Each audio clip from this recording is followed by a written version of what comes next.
The families of 4 Americans being held in Iran testified before the House Foreign Affairs Committee earlier today. They asked for more help to try to secure the release of their loved ones. Jason Rezaian, Saeed Abedini, Robert Levinson, and Amir Hekmati. Hekmati's sister made an emotional statement today. Her brother has been imprisoned in Tehran's notorious Evin prison since 2011 when the former U.S. Marine was arrested and accused of being an American spy. As a tourist, Amir was kidnapped from the home of his relatives and taken to Evin prison. As a tourist, he was held in a 1 meter by 1 meter cell, allowed out for only 10 minutes a week to stretch his legs. He was beaten on his feet with cables, tasered repeatedly. He was held for months in solitary confinement. To date, our family feels as though we have exhausted every option. We have reached out to the UN, human rights groups, Islamic organizations, ambassadors from other nations, and we've engaged with high-level officials from the US and Iran. Sarah Hekmati, her husband, Dr. Rami Kurdi, and Congressman Dan Kildee from Michigan is joining us now. Guys, thanks very much for coming in. Very emotional hearing today. Sarah, when was the last time your family actually got to hear from your brother? Well, actually, this past year, over the course of his detainment, he's been allowed 5-minute phone calls every day, sometimes a little bit more to my mother. These are sanctioned phone calls. Prior to that, we had no communication with him at all. So this has been a newer development for us, and it's been helpful on the one hand, and then obviously we can't say everything that we want to say. How's he doing physically? I mean, physically, in the beginning, he lost over 30 pounds when he was in solitary. My brother's not a really big guy to begin with. I mean, he was athletic, but now, I mean, he's just there. The nourishment, the nutrition there, it's very skim, the rationing, so. Dr. Kurdi, you're a physician. This got to be, what, 4 years now? It's got to be an emotional issue as well.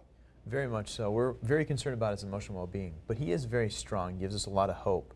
That doesn't change what it's like when he's off the phone. We are concerned about his psyche and how he's going to be impacted by this. Hey, what's this, Congressman Kildee, they obviously are from your district in Michigan. You've been taking the lead in trying to generate some outrage out there. Is there any progress at all that the Iranians are listening, that they might release him and these 3 other Americans? Well, it's hard to consider progress, any progress, when the Americans, including Amir Hekmati, are still sitting in prison. The P5+1 negotiations, the Iran nuclear negotiations, have given us space to have some bilateral discussion. That gives us a chance to engage with Iran. We tend to see that as progress. Progress was made this morning when the House Foreign Affairs Committee, and I was asked to sit in on the committee, unanimously in a bipartisan fashion made a very strong statement that if Iran wants to rejoin the international community, they have to release these Americans, including Amir. That resolution will go to the floor of the House. So it's progress when the United States government speaks with one voice, and Iran understands they can negotiate anything they want.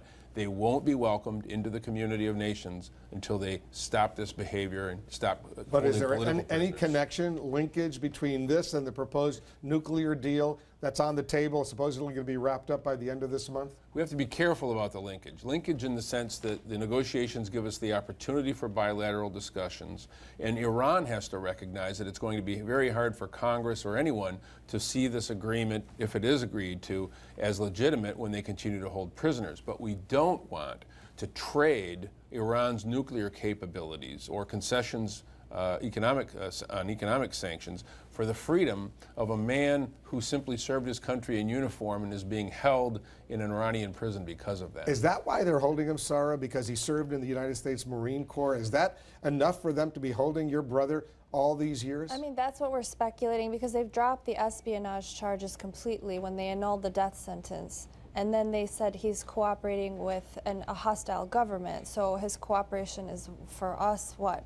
Serving the U.S. Marines. And that's enough to hold him? Even according to the Supreme Leader's mandate, there's nothing wrong with a dual national serving in another country's military. So really, it's not even going in accordance to their own And the law. reason remind our viewers, why did he go back? Why did he go to Iran? His family obviously of Iranian and Persian ancestry, but why did he go back? So Amir and I, we were all born here in the U.S., and our grandmother would come here to visit. She became elderly. It was hard for her to travel. So he went for the first time. This was actually his first trip, and he stayed there for 2 weeks, enjoyed time with family, and right before he was about to come back is when they took him. And they took him because they knew he was a former Marine, is that why? He was under investigation and then was really told different things, that he was going to be acquitted and released and that there was nothing to worry about, and now it turned into him being a spy and later cooperating with a hostile government. But we're sitting across the table with the hostile government, so that's what is questioning for us. Dr. Kurdi, if you could speak to the Iranians who are holding him, what would you say to them right now? We would implore that they realize that we're not a political family. We never were. That we are not trading a humanitarian gesture for world peace and nuclear talks. Amir deserves to be free, regardless of whatever charges he has. His time is up. There's no reason to have him there. There's multiple outlets to release him. We respectfully implore his release. And what would you say to the Iranians, Sarah? I would also, like Rami's mentioned, that Amir's father has been very sick. He has had terminal brain cancer. He's gone through 2 strokes, and time is limited for us. Amir actually did not even know it for a long time that his father was suffering with this. So we want to put the urgency on the fact that our father is not doing well, and Amir is there. And even in their own accord, they said he could be eligible for conditional release, for amnesty. So these are things that the attorney there sees are avenues for his potential I know release. you're grateful to Congressman Kildee for his Absolutely. efforts. He's leading the fight. But what about the State Department, the U.S. government? Are they doing enough to help your brother? You know, as a family, it's never enough until Amir's home. And, you know, we as a family want to find comfort in knowing that, yes, it is being raised on a consistent basis, but what is the response from the Iranians? And for now, for us, we see that Amir's been there going on 4 years. When we're sitting across the table with the Iranians, and there have been previous Americans arrested in Iran that came back sooner than Amir has. So that's why we're struggling with this. Because it's hard for a lot of us who are watching these negotiations. And a quick answer from you, Rami. You know what? The Iranians are going to benefit tremendously from this nuclear deal. Sanctions are going to be tens of billions of dollars are going to flow to them. As at a minimum gesture, they can release these Americans. Absolutely. It's no question that they deserve to be released. Specifically, having vouched for Amir, and his charges against him are really not substantial. So we just implore respectfully. Again, we stay away from that as much as we can, being too political as a family. We understand that that's unavoidable in the media, but we just ask for his release. Well, let's hope he's released. The 3 other Americans are released as well. Congressman Kildee, thanks very much for what you're doing. Thanks to both of you as well. Good luck. Thank Thank you. you.